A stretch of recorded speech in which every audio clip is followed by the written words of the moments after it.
Hello అందరికీ నమస్తే and welcome back to our channel mostly Telugu.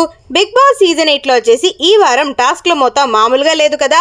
ఇకపోతే ఈ హోరీ ఎపిసోడ్ తర్వాత వీకెండ్ ఎపిసోడ్ గట్టిగానే ప్లాన్ చేయడం జరిగింది. సో ఇక నాగార్జున గారు వచ్చేసి హౌస్ లో నుంచి ప్రేరణతో మాట్లాడుతూ ఈ విధంగా అంటారు, అమ్మ ప్రేరణ, ఎందుకని ప్రతి సిచ్యువేషన్ లో ఓవర్ ఎమోషనల్ అయిపోవడం ఆర్ ఓవర్ అగ్రెషన్ కి దారి తీస్తుంది ఏంటమ్మా అని అడిగేసరికి, సార్ నాకు అలాంటిది ఏమీ లేదు sir. Actually Vithika, share and Punarnavi వాళ్ళు వచ్చినప్పుడు నన్ను సెలెక్ట్ చేసుకున్నారు. I'm happy for that sir. Actually నా బాస్కెట్ లో వచ్చేసి 5 ఉన్నాయి సార్. నేను నార్మల్ గానే చూస్తే ఏ ఫౌల్ లేకుండా ఆడాను సార్. బట్ నాకు ఎందుకనో వాళ్ళ డెసిషన్ నాకు కరెక్ట్ అనిపించలేదు. అందుకనే నేను ఫైట్ చేశాను.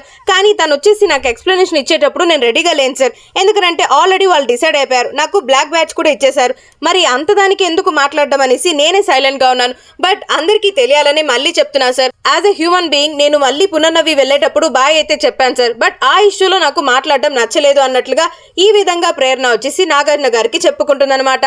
సో అప్పుడు నాగార్జున గారు వచ్చేసి, సీఎం ప్రేరణ, మనం ఒక 4 ఆటలు ఆడతాం, 4 గెలవాలని రూల్ ఏం లేదు కదా. పార్టిసిపేషన్ ఆర్ కంటెండర్షిప్ అనేది చాలా ఇంపార్టెంట్. అది కదా ఆడియన్స్ చూస్తారు. నువ్వు అస్సలు ఫీల్ అవ్వకు, డల్ అవ్వకు అన్నట్లుగా ఈ విధంగా ప్రేరణకి బూస్ట్ ఇచ్చే ప్రయత్నం అయితే చేస్తారు మన నాగార్జున గారు. అమ్మ ప్రేరణ, నాకు ఒక చీజ్ దోశ వేసిస్తావా అనేసి అడిగేసి, అమ్మో వద్దులే మళ్ళీ ఏదైనా అంటావేమో అన్నట్లుగా సర్కాస్టిక్ గా మాట్లాడతారా. దానికి ప్రేరణ నవ్వుతూ, సార్ మీరు కూడా సార్ మీరు చూసారు కదా సార్ నేనేం మాట్లాడినా తప్పైపోతుంది. అసలు నేను కిచెన్ లో ఉండడమే ఎవరికి నచ్చట్లేదు అనుకుంటా, నన్ను కిచెన్ నుంచి తీసేయమనండి సార్ అన్నట్లుగా బోర్మని ఏడ్చేస్తుంది అనమాట.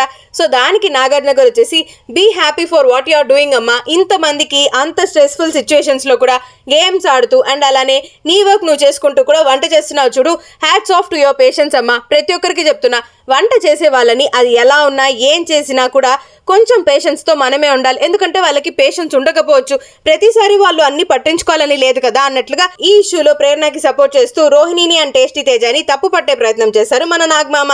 మరి ఈ వారం ప్రేరణకి రావాల్సిన సింపతి, సపోర్ట్ అంతా కూడా నాగార్జున గారి దగ్గర నుంచే వచ్చేసిందని నాకైతే అనిపిస్తుంది అబ్బా. మరి మీరేమనుకున్నారు? ప్రేరణ టాప్ 5కి డిజర్వింగ్ ఏనా? అండ్ అలానే ప్రేరణ టాప్ 5లో ఉంటే మీరు సపోర్ట్ చేస్తారా? కామెంట్ బాక్స్ లో చెప్పడం మాత్రం అస్సలు మర్చిపోవద్దే.